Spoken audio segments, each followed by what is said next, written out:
Kom igjen. Yay!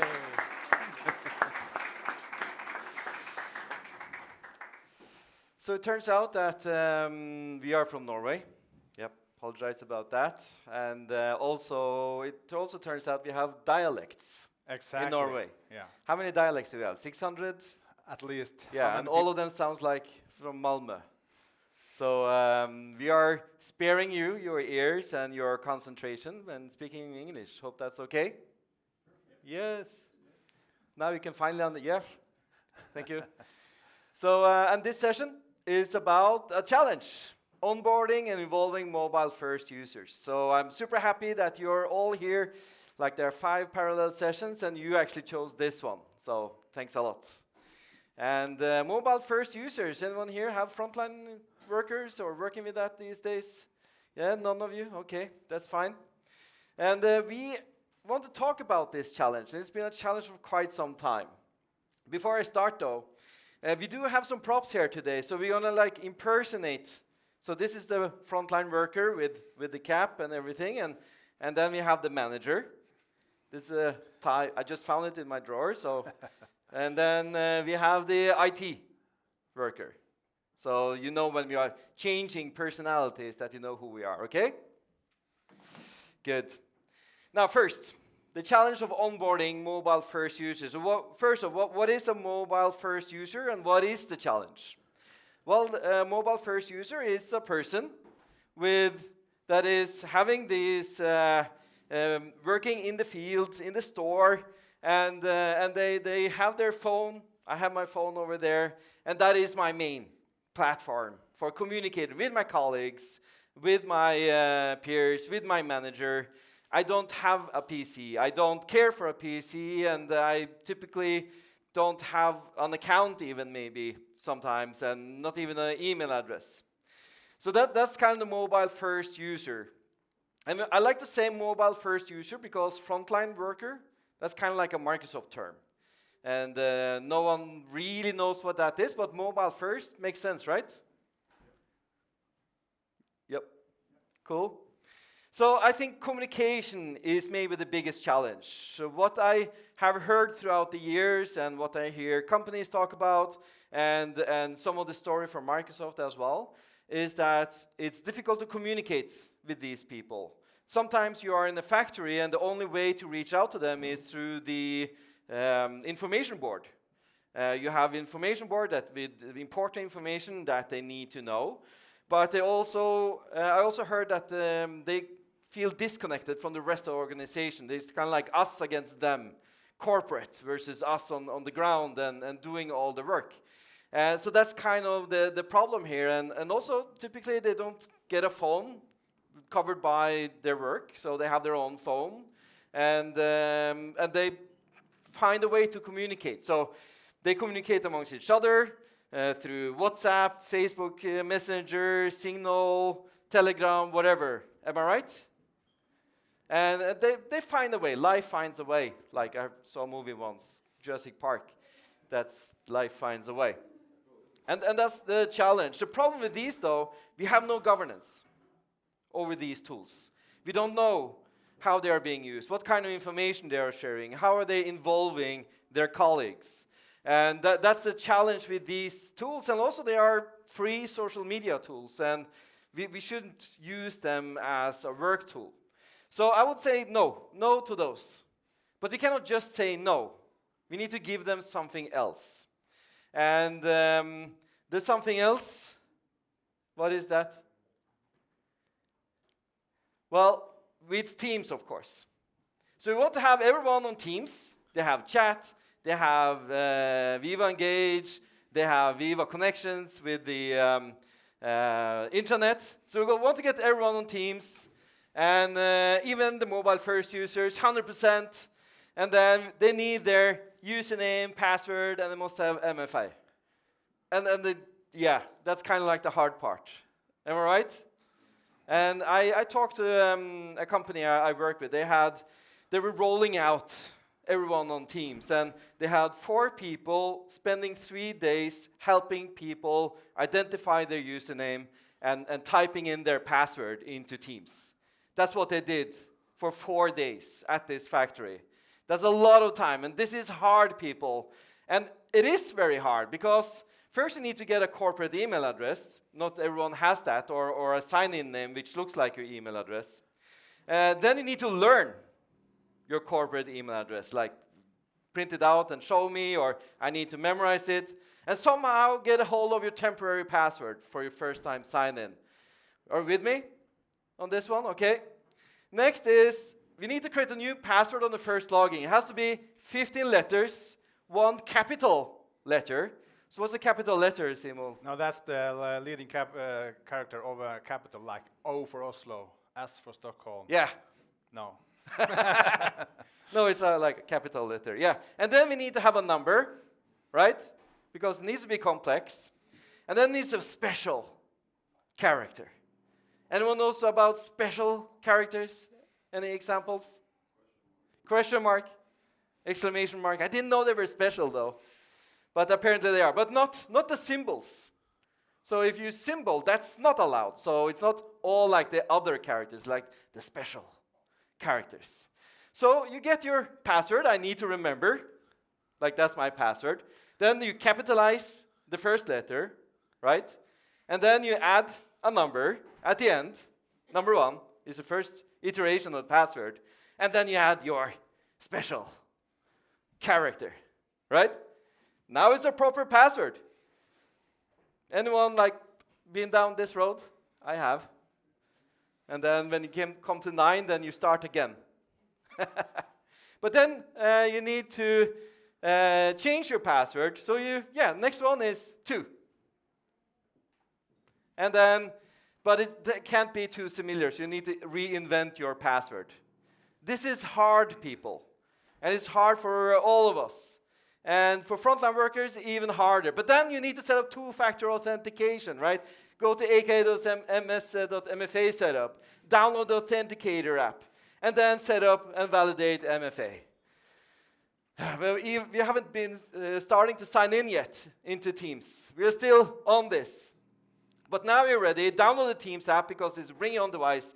Remember email. Remember the correct iteration of your password. Then you get the Authenticator set up. And oh yeah, you need to download the company portal. It's kind of like, okay, that's, and then sign in. And then you need to reset your password every 3 months. And then you get a new phone. Right? What's on the phone? The Authenticator app. So we need to set up the Authenticator again. And then good luck. Am I right? It's hard. And all of us, we live with it every day.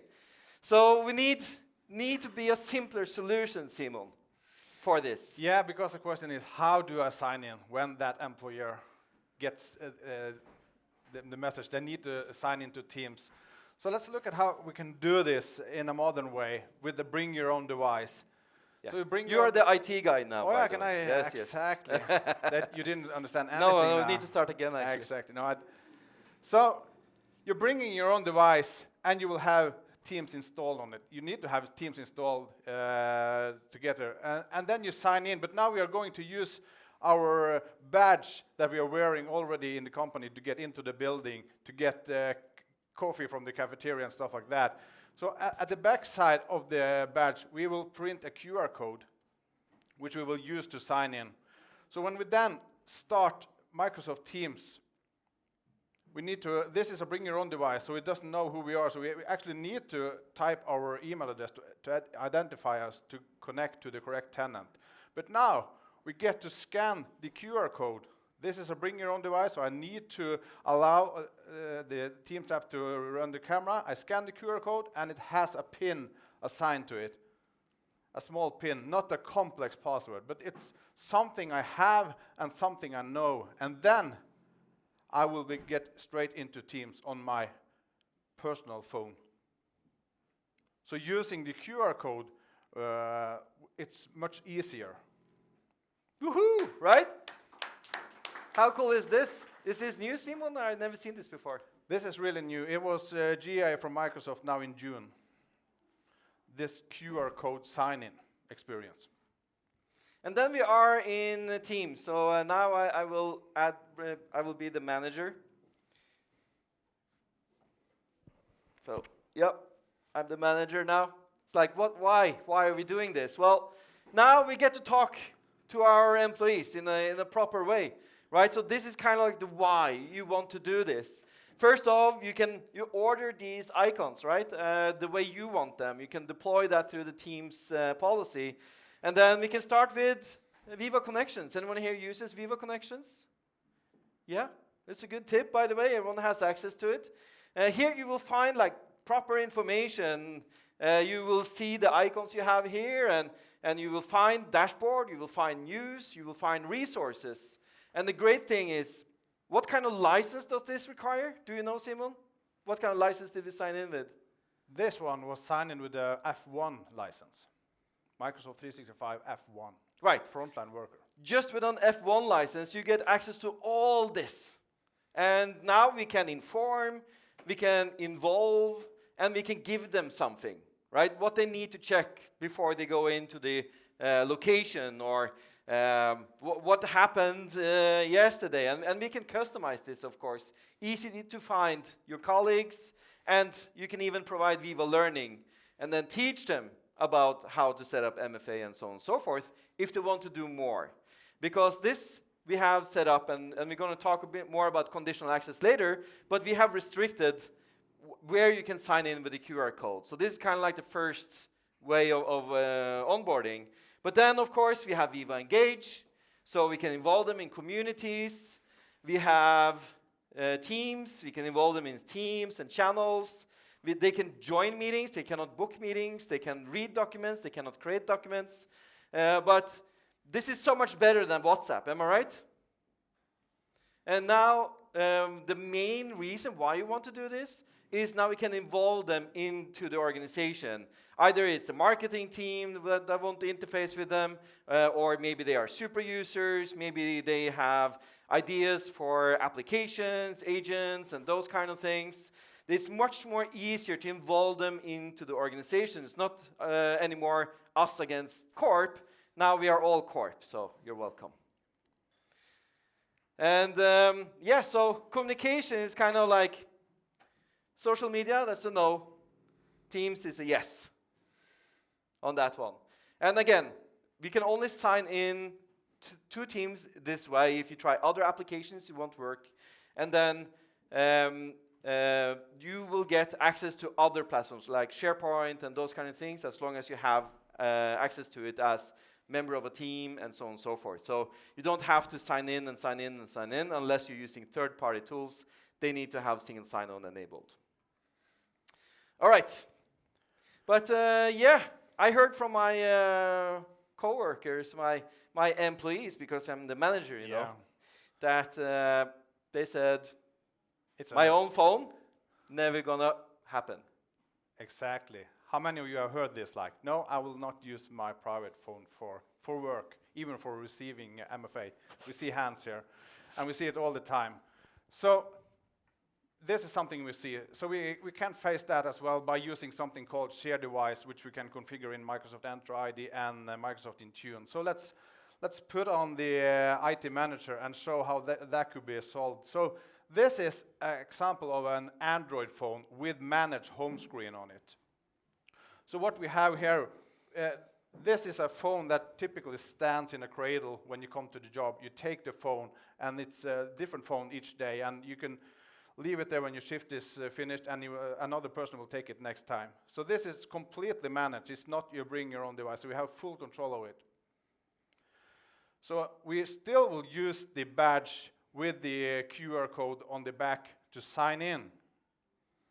But now we have scanned QR code available here. We can always use email or phone number as well, but that means that the user has to type a lot. But now we have prepared the device, and it's already aware of the QR code. So when the user clicks on that one, it can scan the badge directly and then type the PIN, and boom, they are in. And now they are in a managed environment. So now I have removed all the other apps. There are no social apps on this one. I have removed everything that's not relevant to their work, and I have collected it in a folder. So when they click the folder, they have Teams or maybe Outlook. So now the device is completely managed and locked down and ready for the user to sign in easily. and they get in.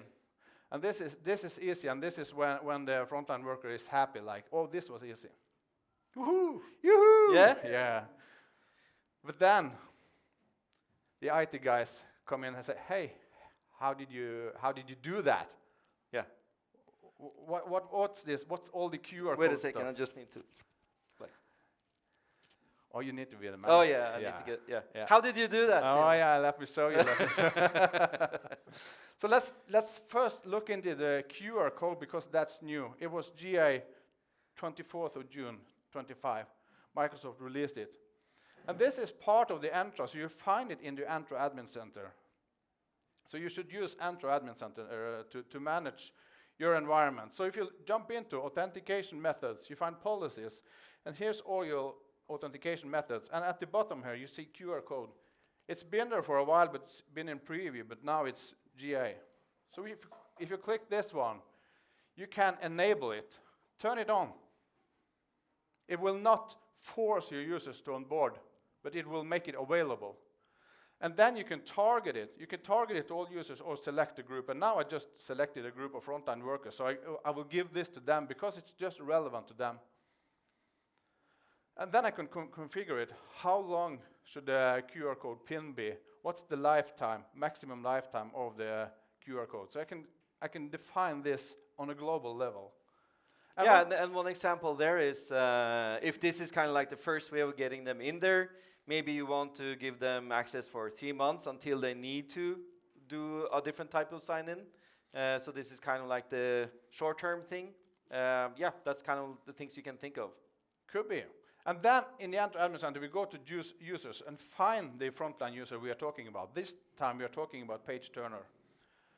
So if you jump into her, we have the authentication methods. We can add an authentication method, and then we find the QR code option available because now we enabled it and we target it to that user. We get some details on it. When should this expire? We can set an expiry date. And when should it be active? Now or later? She's starting 1st of October. Then we can activate it then. And then you will get the PIN code. And when you add it, you will get the QR code. So this one, you will download it and print it and add it to her badge. So then, when she is welcome, you give her the badge, and on the back, the QR code is already present, and you give her the PIN code. The first time she activates or uses it, she has to change the PIN code to something personal. But it's not as complicated. But not your MasterCard PIN. There will be no checks for that. It's a tip, by the way. Yeah. So that's how you enable QR code. It's really, really simple. You enable it and you add it to the users. But what about then bring your own device configurations? This is something we do in the Intune Admin Center, and this one is a good old one, isn't it? Wow. I've been working with Microsoft 365 because when it came out, and I think it was around 10 years ago when they started talking about this corporate device and corporate location. And also when you sign into Teams, it's kind of like a sandbox built in to the app. So we control the app but not the phone when it's not it's a bring on device. And then for here we are controlling the device as well. We can do that, but for bringing on device, we are only controlling the apps. So we are not controlling the device storage. We're not controlling Facebook or Twitter, or we are just controlling the corporate data within the apps that we want to control. And this is done inside Intune as an app protection policy. So we create one for Android and one for iOS as a minimum. We can create more. And when we jump into this, there we can set all the settings we would like for our company regarding data protection. Are we allowing the data to be backed up to some iCloud or stuff? No, we don't. Where could people download the documents? Only to OneDrive and SharePoint, not to the Dropbox or anything else on the phone. We can set all these kind of settings. We require encryption. We require a PIN to access. If you have not been online for a while, wipe the corporate data. We can set those things on corporate level on the apps, not the phone. And when we have this one, when the user signs in, they will see this one. Is this on a bring on device or is it? This is a bring your own device. They're starting Teams after we added the MAM policies. And then it says, hey, your organization is now protecting Teams data in Teams. You need to restart Teams for the policies to apply. They click OK, and they restart. And then they have to put in a PIN, because we have to have a PIN to protect the corporate part of it. So if you hand your phone over to the kids, they won't get into the corporate side of it. Or if the phone is here unlocked and someone finds it and you don't have governance on your phone, it's wide open, but they can't get into the corporate space. So you have to get a PIN. But we can configure, if you have a locked phone like Ståle has here, then you can get into Teams because the phone itself is controlled. But they have to provide it. And when that's done, boom, I can't do any more screenshots.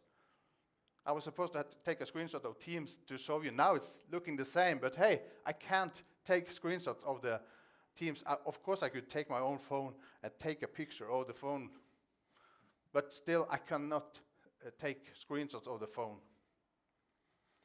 But what about shared devices? That's the other part. That's the managed phone, and that's also managed inside Intune. So here we are talking about enrollment. This is a phone belonging to the company. We want to enroll it. So under Android, we set it up as a dedicated device. This device is a dedicated shared device. So we create an onboarding profile, we set it up, and we will have a token which we're using when the IT guy is onboarding the phone.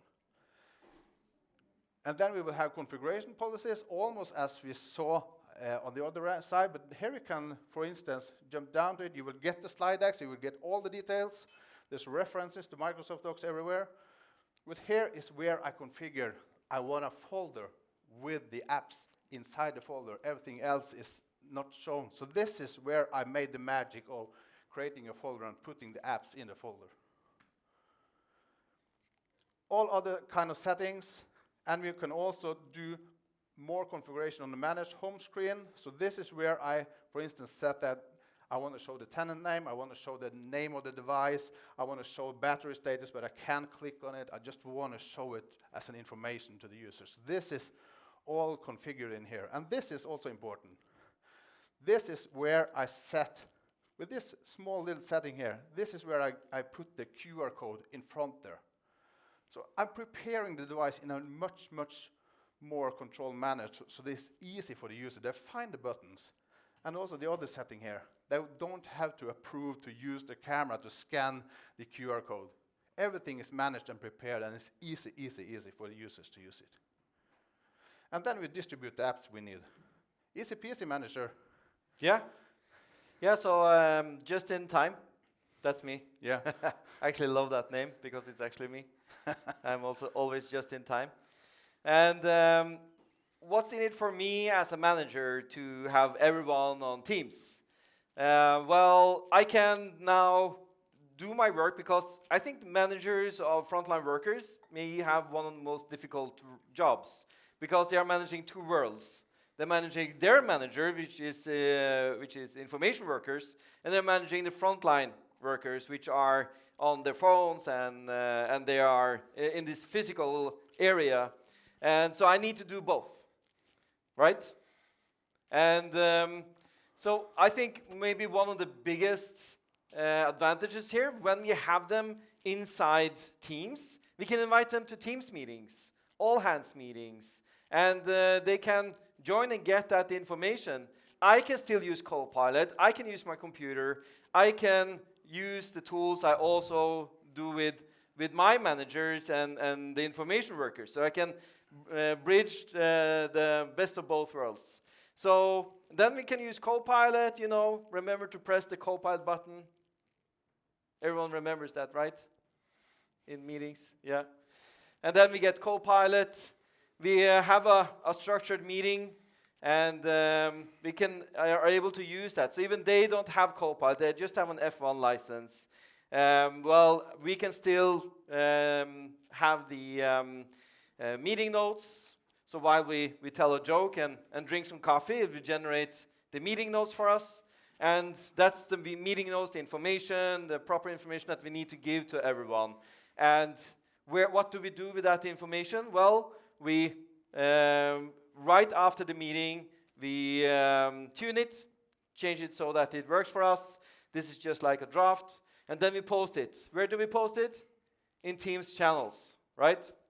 And that's where they can go back. If they weren't in the meeting, they will find the information. If they were in the meeting, they can get back to like, what did we talk about in this meeting? And they will be able to capture that information and interact with that information in a very good way. So that's the advantage here of getting them into Teams. Don't you agree? Yes. So, and then they go into the channels and they find information. We can have conversations and they can have one-to-one chats and so on and so forth. So, yeah. Oh, those frontline workers again. Oh, They forgot their badge back home. yeah, they came to me and said like, I forgot my badge today and I need my phone to see your meeting notes. Exactly. So how do they then sign in? They need a QR code at the back. So is this just another burden for the IT manager? Oh, now I need to print a new QR code for them, create a ticket and stuff like that. Will it be more hassle for the IT people? No. Let's move it to the middle manager. What? You can handle this for your coworkers. Oh, man. I wanted to delegate too. Exactly. No, so the middle manager can use something in Entra ID called My Staff. mystaff.microsoft.com. There's where they can manage the users. We can delegate this. So when the middle manager jump into this page, sign in as themselves, they will have their users there. So if they click into the storyline department, which is the department name here, they will find the people. Click on page turner, and they can reset their password, they can edit phone number, and at the bottom here, they can manage QR code and authentication methods. Oh, there was a picture going there. What? Oh, no. So they manage QR code. So if they click on this one, you see, they can edit or delete the QR code. They can change the PIN code if the user forget that PIN. But in the middle here, we see something called temporary QR code. So if they click on this, add new, then they can create a temporary code. They can say, no, I will give you a temporary one. It will last for 6 hours. I will activate it now. And they will get the QR code, download it, or print it on the printer, hand it out. Takes them like half a minute to do this. So what you're saying, though, is that when the worker comes in and it's like, I forgot my badge and so on, and then it's up to me. Exactly. I cannot blame IT. Oh, sorry, it took 2 days. You know, IT, they're so slow. Exactly. You cannot blame them anymore. It's all on me now. Yeah, but IT wonder, how did you do that? I've never seen my stuff before. So let's run through that as well. It's in Entra Admin Center, user settings. You should look through this. At the bottom, there's something called user features. Here you see administrators can access My Staff. My Staff, for all or selected, I added it to manager, a group of users. And then we create something called administrative units. So we can create like a logical collection of users inside Entra ID. So I create one here, the storyline department. And that's the name you're seeing here. The storyline department, and we have the description. So this is what the manager will see. And then we add users into this administrative unit. So we added page turner. That's why she showed up there. So now we have created like a bag of users, and then we move to users, and we move to just in time. We see his assigned roles. He has some roles here, privileged authentication administrator, but not on the entire environment. It's scoped down to the administrative unit. So he has this role on this bag of users. That's everything that it is to turn this together. So we were smart now, eh? Yeah. Yeah, and I'm still thinking about that. Cannot blame IT anymore. About like being slow. Yeah. Giving the temporary password. So, but yeah, I'm just in time. So it's really, really, really good to have this, but then the question arises. Yeah.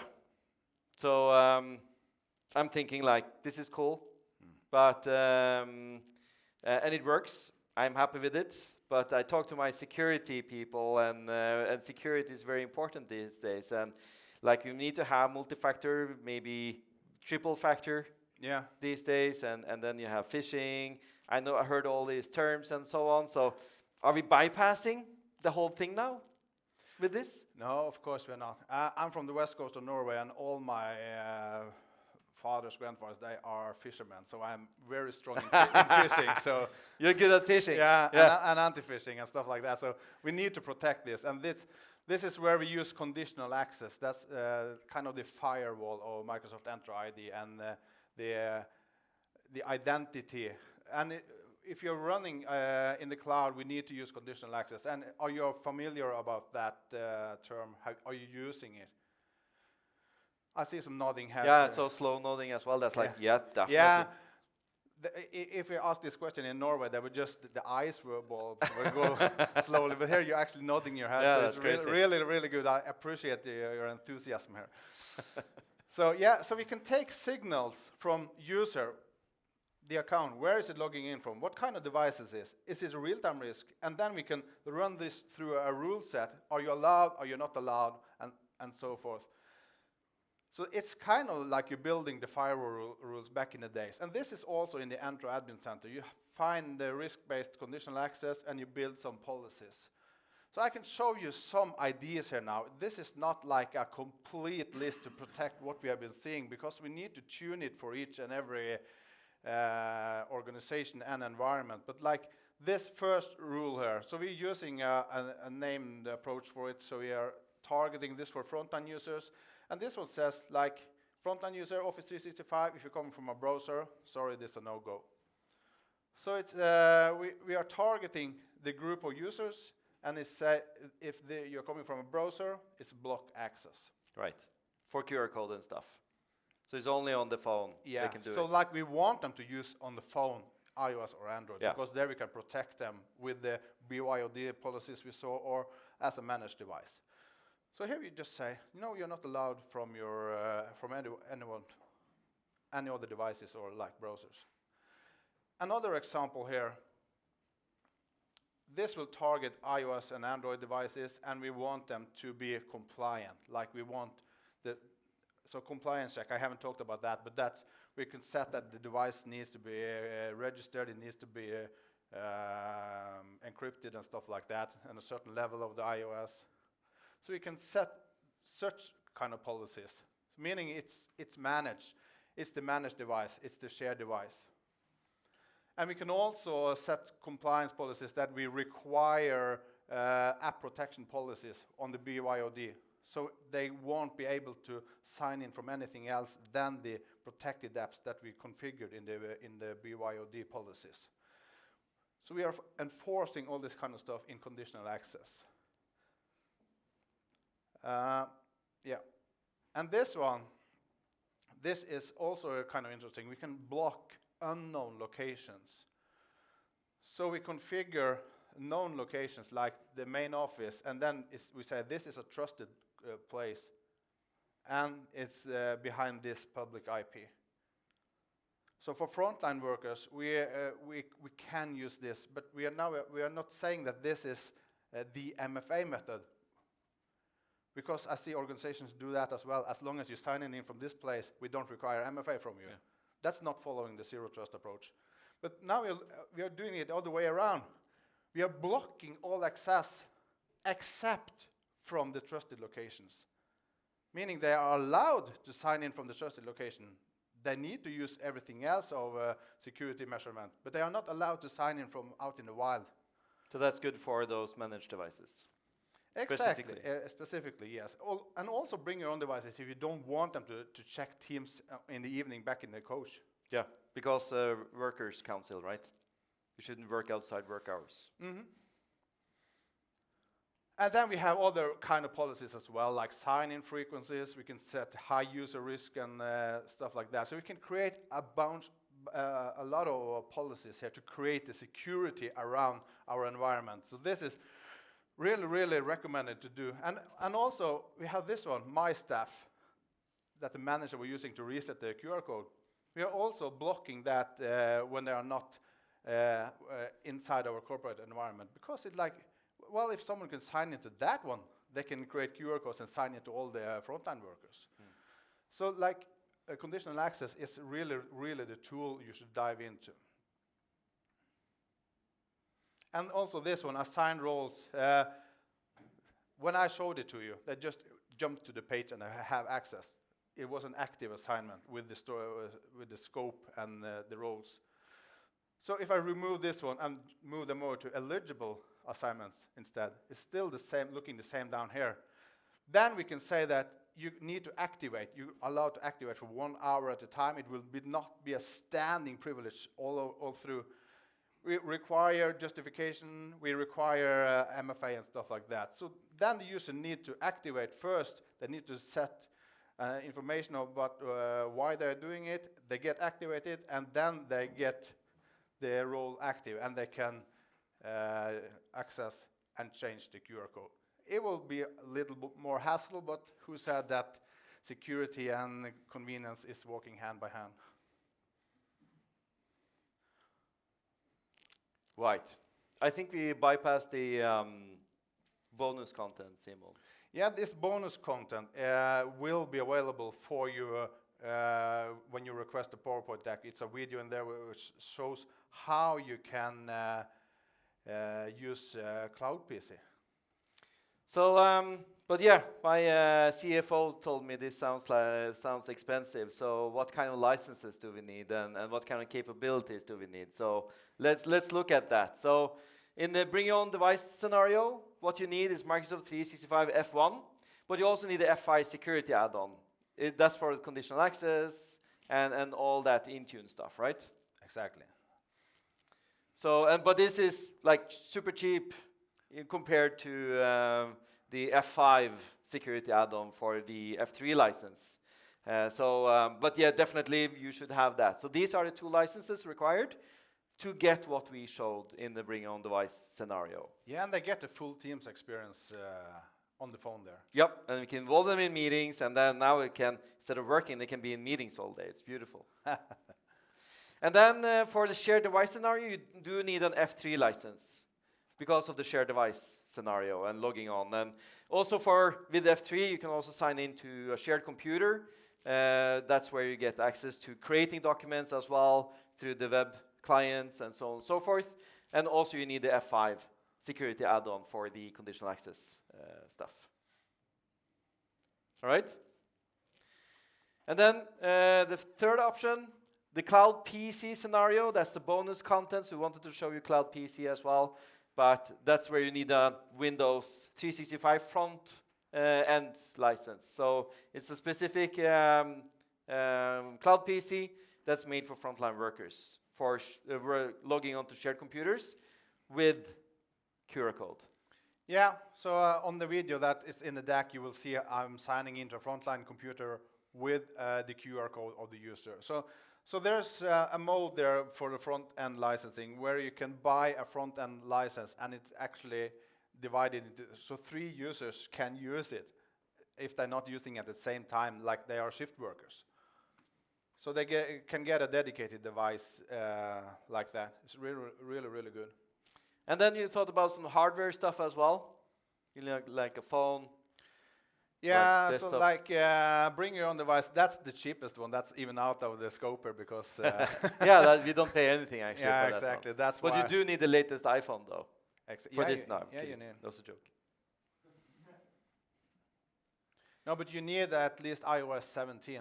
There was a new release yesterday. Really? Yeah, because now they are releasing iOS 26, and then the tail is coming back. Yeah. So you actually need iOS 17 to target the devices with Intune policies. Yeah, that's for the shared device.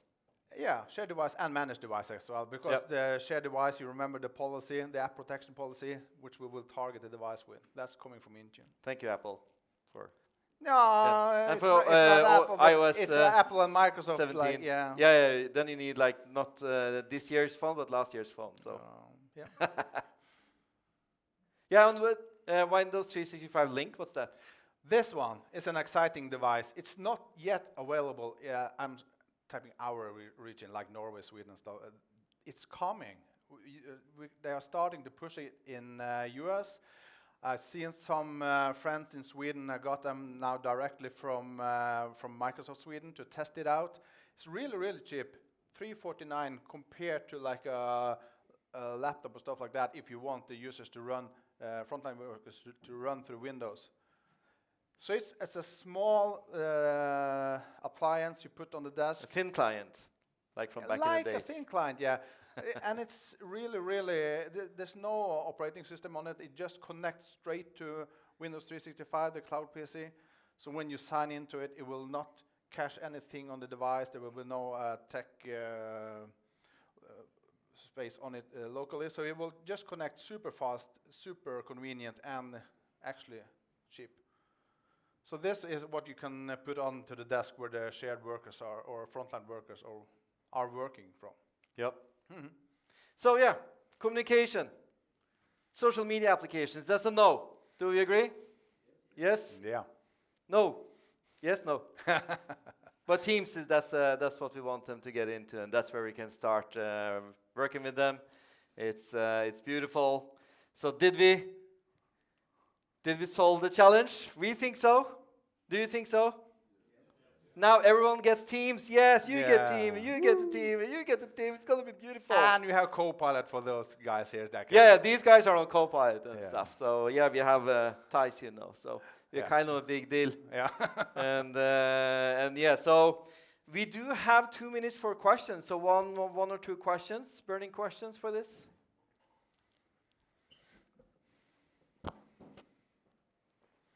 I think you can actually throw it. You don't need to be so nice with the microphone.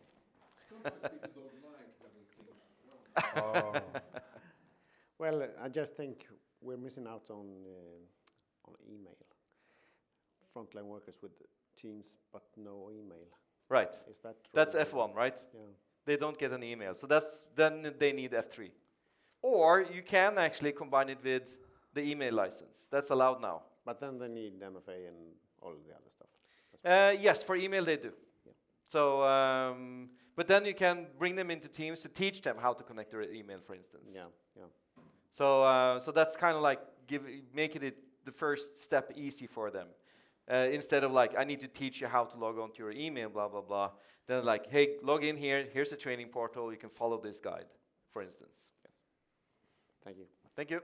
One more question in the back. Yeah, this whole setup you did with QR code, have you tried to script it? Like everything happening in the Entra portal or Engine portal, if you look at the back end of it, it's everything Microsoft Graph. So yes, you can script it. So I was thinking about it yesterday. Should I mention it or should I not? But But have you tried yet? Since I it's have new? not tried. Okay. So the answer to that is no. But you should be possible to do it. So if you are like integrating all of the process of creating or giving birth to users, is that we're allowed to say? That came out wrong, man. Yeah, it did. Yeah, but you could actually include the QR stuff there. All right, thank you very much. I hope this was interesting. These are contact information. Rate our session. Have a fantastic Teamsdagen. Yay!